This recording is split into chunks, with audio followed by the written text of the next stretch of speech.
సాధారణంగా ఇంట్లో ఒక 2-3 లీటర్ల కిరోసిన్ గాని పెట్రోల్ గాని ఉండి ఏదన్నా అగ్ని అంటుకుంటే ఏ స్థాయిలో అది బ్లాస్ట్ అవుతుందో మనకు తెలుసు. అలాంటిది బోయింగ్ అతిపెద్ద ఫ్లైట్ ఇది 63,000 లీటర్ల ఫ్యూయల్ ఉంది. అంటే ప్రమాదం ఏ స్థాయిలో ఉంటుందో అర్థం చేసుకోవచ్చు. విజువల్స్ లో ఆ ఫ్లైట్ కూలగానే జరిగిన బ్లాస్ట్ ఏదైతే ఉందో అదే చెప్తోంది ప్రమాద తీవ్రత మనం అనుకున్నంత చిన్నది కాదు అని. అంత ఫ్యూయల్ ఒక్కసారిగా పేలిపోవడంతో దాని ఇంపాక్ట్ చుట్టుపక్కల ఉన్న అనేక బిల్డింగ్ల మీద పడింది.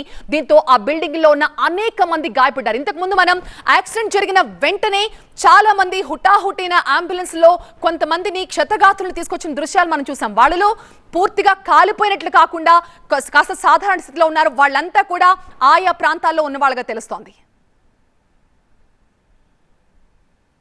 આરપી નું આ જે છે કે જ્યાં આગળ ગોળા કેમ્પ મેઘાણીનગરનું ગોળા કેમ્પ કહે છે અને આ અતુલ્ય 1 અને 2 કે જ્યાં આગળ રેસિડેન્ટ ડોક્ટર છે. ఈ happy fathers to be day సందర్భంగా తండ్రి అయ్యే దిశగా అడుగులు వేయండి. OSS fertility in the good hands of science. ત્યાં આગળ અડતાની સાથે જ અહીં પ્લેન છે તે અથડાયું અને ત્યારબાદ સીધું જ જે ક્રેશ થઈ અને અહીં પડ્યું. દ્રશ્યો જોઈ શકાય છે કે જે આ અહીંથી દૂરથી આ દ્રશ્યો કે જ્યાં આગળ લાઈવ સીધા જ કે જે સતત રેસ્ક્યુની કામગીરી છે તે ચાલી રહી છે. જે પ્લેન અહીં ઉપડતાની સાથે જ સીધું 1 થી 1.5 મિનિટની અંદર જ જે ખામી સર્જાતાની સાથે જ પ્લેન છે તે ક્રેશ થયું હતું અને ત્યારબાદ આ પ્લેનમાં જે લંડન જતી ફ્લાઇટ છે કે જે પ્લેનમાં 244થી પણ વધુ પેસેન્જરો છે તેની અંદર સવાર હતા અને અત્યારે હાલ જો વાત કરવામાં આવે તો મોતનો આંકડો પણ સતત વધી રહ્યો છે. કારણ કે જે રીતના પ્લેન જે ક્રેશ થયું હતું અને જે એક મોટો બ્લાસ્ટ થયો અને ત્યારબાદ અહીંના લોકોનું કહેવું છે કે આખી ધરતી છે તે ધ્રુજી ગઈ હતી. તેટલું મોટું આ ક્રેશ થયું હતું અને જેના કારણે એક મોટી નાસભાગ છે તે મચી હતી. આ એક્સક્લુઝિવ દ્રશ્યો કે જોઈ શકાય છે ટોપ એંગલના વિઝ્યુઅલ કે કઈ રીતથી આ અતુલ્ય 1 અને 2 કે જ્યાં આગળ સિવિલ હોસ્પિટલના રેસિડન્ટ અને ડોક્ટરો હોય છે તેના પરિવાર સાથે રહે છે, કઈ રીતનું આખું બળીને ખાક થઈ ગયું છે. અહીં ધુમાડાના કારણે ડોક્ટર અને તેના પરિવારને પણ ખૂબ મોટી કેઝ્યુલિટી છે તે થઈ છે. ત્યારે હાલ સતત ફાયર અને ફોર્સ દ્વારા રેસ્ક્યુની કામગીરી છે તે કરી રહ્યા છે. દ્રશ્યો જોઈ શકાય છે કે જે આ આગ ફરી ન થાય કારણ કે જે ફ્લાઇટમાં ફ્યુઅલ છે તે ફ્યુઅલનો પાછળના ભાગેથી ખામી સર્જાઈ અને ત્યારથી જ આ પ્લેન છે કે જે પ્લેન ક્રેશ થયું.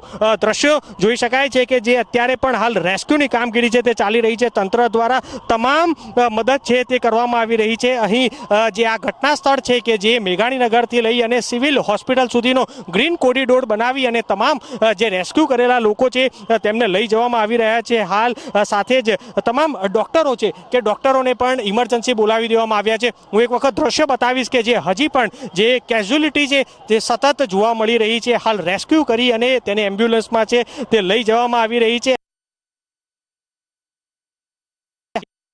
તમામ લોકો છે કે જે આ મદદમાં જોડાયા છે. દ્રશ્યો જોઈ શકાય છે કે જે પ્લેન જે ટેકઓફ થયું અને ટેકઓફ થતાં જ રનવેની બાઉન્ડ્રીથી આગળ જતાં જ આખી ખામી સર્જાયું અને સીધું જ જે પ્લેન છે કે જે આ એસઆરપીનું જે કેમ્પ છે ત્યાં આગળ જે બિલ્ડિંગ છે ત્યાં તેને અથડાયું અને ત્યારબાદ તે ક્રેશ થયું. પ્લેન ક્રેશ થતાં જ સાથે દૂર દૂર સુધી ધુમાડા છે તે ધુમાડા પણ જોવા મળ્યા હતા. આ એર ઇન્ડિયા બોઈંગ પ્લેન જે 171 નંબરનું પ્લેન છે કે જે 1:38 વાગે ટેકઓફ થયું હતું અને લગભગ 1.5 થી 2 મિનિટની અંદર આ પ્લેન છે તે ક્રેશ થયું હતું. જે પ્લેનમાં 244થી વધુ પેસેન્જરો હતા કે જે આ પેસેન્જરોને પણ ખ્યાલ નહીં હોય કે જે ગણતરીની સેકન્ડોમાં આ પ્લેન છે તે ક્રેશ કરશે. અમદાવાદમાં આ પ્લેન ક્રેશ થવાની અત્યાર સુધીની સૌથી મોટી આ દુર્ઘટના કહી શકાય કારણ કે જે કેઝ્યુલિટીનો આંકડો છે તે સતત વધી રહ્યું છે અને આ દ્રશ્યો ખૂબ જ જોઈ શકાય નહીં એવા દ્રશ્યો છે કે જે જોવા મળી રહ્યા છે. કારણ કે હાલ આ પ્લેન આખું ક્રેશ થઈ જતા જ તેના ભૂકે ભૂકા છે કે જે આખા થઈ ગયા હતા. એટલે કે પ્લેન નો ભાગ છે કે જે આખો તૂટી ગયો હતો અને જેના કારણે ખૂબ મોટી કેઝ્યુલિટી છે તે કેઝ્યુલિટી જોઈ થઈ છે. આ દ્રશ્યો સતત કે જ્યાં આગળ રેસ્ક્યુની કામગીરી છે તે ચાલી રહી છે અને તંત્ર દ્વારા સતત હાલ રેસ્ક્યુ છે કે રેસ્ક્યુ કરવામાં આવી રહ્યા છે. જોઈ શકાય છે કે જે અહીં જેસીબી મશીનથી પણ હવે સીધો જે કાટમાળ છે કે જે આ પ્લેનનો તે કાટમાળ ખસાડવામાં આવી રહ્યો છે. કારણ કે જે કાટમાળ ખૂબ મોટો કાટમાળ છે કારણ કે ખૂબ મોટું આ પ્લેન છે કે જે પ્લેન ધરાશય થયું.